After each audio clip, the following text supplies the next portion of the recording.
नमस्कार। मैं जन्मकता श्रीओम गौतम। आज महाराष्ट्र और झारखंड के चुनावों का रिजल्ट आ गया है और साथ ही पूरे देश में जो उपचुनाव हुए थे उनके भी रिजल्ट आ गए और इन सब रिजल्ट्स में सबसे ज्यादा जो चौंकाने वाला और सबसे ज्यादा धमाकेदार रिजल्ट आया वो महाराष्ट्र के विधानसभा चुनावों का है। उसको लेकर जिस तरीके से एग्जिट पोल में बात की गई थी और तमाम लोगों ने दावे किए थे कि एग्जिट पोल झूठे होते हैं, वो भ्रामक होते हैं, और वैसा ही होता हुआ महाराष्ट्र में दिख रहा है।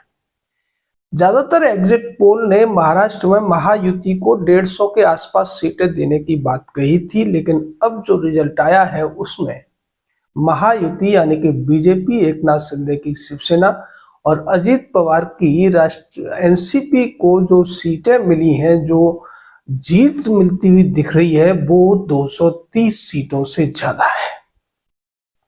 यानी कि जितनी सीट बताई गई थी उससे 1.5 गुना सीटें मिलती हुई नजर आ रही हैं। और दूसरी तरफ जो महाविकास आघाड़ी थी उसको भी बहुत से एग्जिट पोल ने जीतता हुआ दिखाने की कोशिश की थी और महाविकास आघाड़ी के तमाम नेताओं ने दावे भी किए थे कि चूंकि एग्जिट पोल जो होते हैं वो फेल होते हैं, इसलिए जीत हमारी होगी, क्योंकि एग्जिट पोल में महायुति की जीत दिख रही है।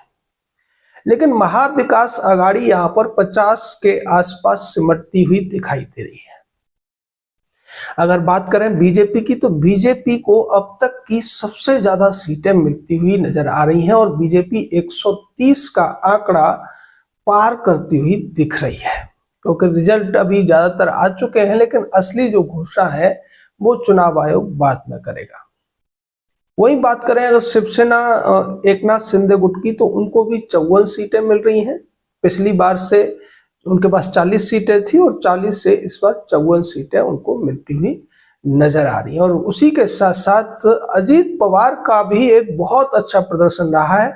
सबसे कमजोर कड़ी इस पूरे चुनाव में 6 पार्टियों में से अजित पवार को माना जा रहा था, लेकिन अजित पवार ने जो अपने चाचा की पार्टी यानी कि शरद पवार की एनसीपी और कांग्रेस दोनों के मिलाकर सीटों से भी ज्यादा सीटें हासिल करते हुए अजित पवार नजर आ रहे हैं और वो 40 का आंकड़ा पार कर रहे हैं।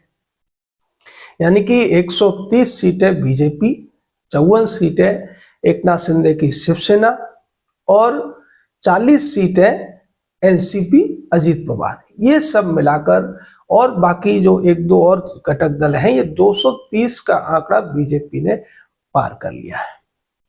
कांग्रेस की बुरी हालत हो गई है और वो 20 का आंकड़ा पार करने में भी उसको पानी पीना पड़ रहा है।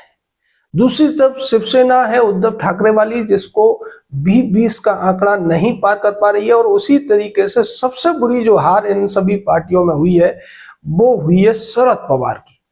पिछले 50 सालों से महाराष्ट्र की राजनीति में एक निर्णायक भूमिका में रहने वाले शरद पवार की जिस तरीके से दुर्गति हुई है, वो 20 का भी आंकड़ा नहीं छू पा रहे और सबसे बुरी हार उन्हीं की दिख रही है। जबकि अंदाजा ये लगाया जा रहा था, जैसा लोकसभा चुनावों में उनका प्रदर्शन रहा था, उसके बाद ये सोचा जा रहा था कि शायद इस बार के चुनाव में सबसे अच्छा सक्सेस रेट अगर किसी का रहेगा तो शरद पवार की एनसीपी का रहेगा, लेकिन ऐसा नहीं हुआ है। सबसे अच्छा सक्सेस रेट रहा है भारतीय जनता पार्टी का, जिनका 85% से ज्यादा का सक्सेस रेट है। उसके बाद है एनसीपी अजित पवार वाली, जिसका 67% का सक्सेस रेट है। और उसके बाद है जो शिवसेना है यानी कि एकनाथ शिंदे वाली, उनका भी 66% का सक्सेस रेट है। और बात की जाए अगर महाविकास आघाड़ी के घटक दलों की, तो ये सभी 20% से कम के सक्सेस रेट पर चुनावों में सीटें जीतते हुए दिख रहे हैं। ये महाराष्ट्र के चुनाव में बहुत बड़ा बदलाव है और उन सभी लोगों को जवाब मिल गया है जो ये मान के चल रहे थे कि ये चुनाव तय करेंगे कि बाला साहब ठाकरे का असली उत्तराधिकारी महाराष्ट्र के लोग एकनाथ शिंदे को मानते हैं या उनके बेटे उद्धव ठाकरे को। उद्धव ठाकरे को यह गुमान था कि जो मराठी लोग हैं, जो बाला साहब ठाकरे के अनुयायी हैं, वो उनका बेटा होने के नाम पर उनकी किसी भी उल हरकत के बाद भी उन्हें बाला साहब का उत्तराधिकारी मान लेंगे और उन्हें जिता देंगे, जो कि नहीं हुआ है। और बाला साहब जो कहा करते थे कि मैं अपनी शिवसेना को कांग्रेस नहीं बनने दूंगा या कांग्रेस जाने के साथ नहीं जाने दूंगा, उसी बात पर मोहर लगाई है महाराष्ट्र के लोगों ने। और इसी कड़ी में भारतीय जनता पार्टी ने जो लैंडस्लाइड विक्ट्री हासिल की है और बीजेपी जिस तरीके से बहुमत के आंकड़े के ही आसपास पहुंच गई है, उससे साफ जाहिर होता है कि महाराष्ट्र के लोग स्पष्ट रूप से राष्ट्रवाद के साथ आज भी हैं। वो आज से 300 साल पहले भी राष्ट्रवादी थे, राष्ट्रवाद के साथ थे और आज भी उन्होंने दिखा दिया है कि जब राष्ट्र की बात आएगी, जब हिंदुत्व की बात आएगी, जब भारतीयता की बात आएगी तो महाराष्ट्र के लोग सबसे आगे खड़े होंगे। महाराष्ट्र की जनता ने जिस तरीके से स्पष्ट बहुमत दिया है, स्पष्ट जनादेश दिया है और जिस तरीके से छप्पर फाड़ जो जीत दिलाई है महायुति को, वो कांग्रेस पार्टी, एनसीपी और उद्धव ठाकरे के लिए एक बहुत बड़ा सबक है। सबक उन लोगों के लिए भी है जो झूठ फैला रहे थे, तमाम बड़े बड़े वायदे कर रहे थे। रेवड़ियां हालांकि दोनों तरफ से बांटी गई थी, लेकिन जो वायदे किए थे महाविकास अघाड़ी ने वो बहुत ज्यादा थे महायुति से। महायुति पहले 1500 रुपए जो दे रही थी उसको 2100 रुपए हर महिला को करने की बात की, लेकिन दूसरी तरफ महाविकास अघाड़ी ने 3000 का लालच दिया था। उसके अलावा किसानों का कर्ज माफी का लालच दिया गया था, युवाओं को बेरोजगार भत्ता देने की बात की गई थी, बसों में महिलाओं को फ्री यात्रा की बात की गई थी। उसके बावजूद महाराष्ट्र की जनता ने राष्ट्रवाद को तरजीह दी और राष्ट्रवाद के साथ वो खड़े हुए, जिसका नतीजा है कि महाराष्ट्र में महायुति की अब तक की महाजीत हुई है और महाविकास अघाड़ी की एक करारी महाहार हुई है। और इसमें भी सबसे बड़ी हार हुई है शरद पवार की, जो तमाम बातें कर रहे थे और उन्होंने तमाम खुलासे भी किए थे। उन्होंने ये राज भी खोल दिया था कि जब पहली बार देवेंद्र फडणवीस के साथ अजीत पवार गए थे तो उसमें भी भूमिका शरद पवार की ही थी।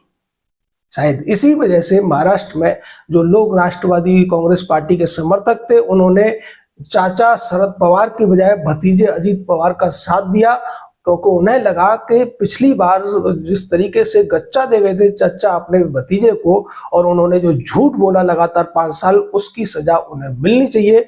और इस बार महाराष्ट्र के लोगों ने, एनसीपी के समर्थकों ने भी शरद पवार को सजा दे दी है। उसी तरीके से उद्धव ठाकरे को सजा मिली है बाला साहब ठाकरे के सिद्धांतों से हटकर कांग्रेस और एनसीपी के साथ सत्ता के लिए जाने की, और जो इनाम मिला है वो एकनाथ शिंदे को मिला है कि उन्होंने बाला साहब ठाकरे के तमाम सिद्धांतों को अपनाए रखा और वो एक बड़ा गुट लेकर भारतीय जनता पार्टी के साथ वापस आए, जिसके साथ के शिवसेना ने पिछला चुनाव लड़ा था। ये जीत बहुत कुछ कहती है और इसके बाद मुख्यमंत्री कौन बनेगा इस पर अभी सवाल उठ रहे हैं, लेकिन जहां तक लगता है कि अगर कोई अन्य बात नहीं होती है तो देवेंद्र फडणवीस मुख्यमंत्री होंगे और अगर देवेंद्र फडणवीस को केंद्र में भेजा जाता है तो एकनाथ शिंदे फिर से मुख्यमंत्री बन सकते हैं। लेकिन यहाँ पर अब एकनाथ शिंदे को भी बड़ा दिल दिखाने की जरूरत है, क्योंकि वो भी पहले देवेंद्र फडणवीस के नेतृत्व में काम कर चुके हैं उनके मुख्यमंत्री रहते हुए। तो वो अगर बड़ा दिल दिखाते हैं और कहते हैं कि देवेंद्र फडणवीस को ही मुख्यमंत्री बनना चाहिए, क्योंकि उनकी जो सीटें हैं शिवसेना की, जो एकनाथ शिंदे गुट की सीटों से 2 गुने से भी ज्यादा है और अजीत पवार के गुट से 3 गुने ज्यादा है। यानी सीधे तौर पर अगर सीटों के हिसाब से देखा जाए तो कोई व्यक्ति अगर महाराष्ट्र की जनता के द्वारा मुख्यमंत्री के तौर पर अगर उसको वरीयता मानी जाए तो वो देवेंद्र फडणवीस हैं। और यहाँ उन सभी के अरमानों पर पानी फिर गया है, उनके सपने चकनाचूर हो गए हैं, जो महाविकास अघाड़ी की तरफ से अपने अपने मुख्यमंत्री पद के दावे कर रहे थे। और संजय राउत तो इस तरीके से बौखलाए हुए हैं कि उन्होंने उस पूरे चुनाव को ही एक तरीके से बेईमानी बता दिया है और ये कह दिया है कि ये सब फर्जीवाड़ा हुआ है, कपट क्रिया हुई है, और वो दोपहर से ही पगलाए हुए से नजर आ रहे हैं। लेकिन उनका इस तरीके से व्यवहार करने से कुछ होना नहीं है। महाराष्ट्र की जनता अपना जनादेश दे चुकी है, महायुति की महाजीत हो चुकी है और महाविकास अघाड़ी को महाहार का सामना करना पड़ा है। जय हिंद, जय भारत।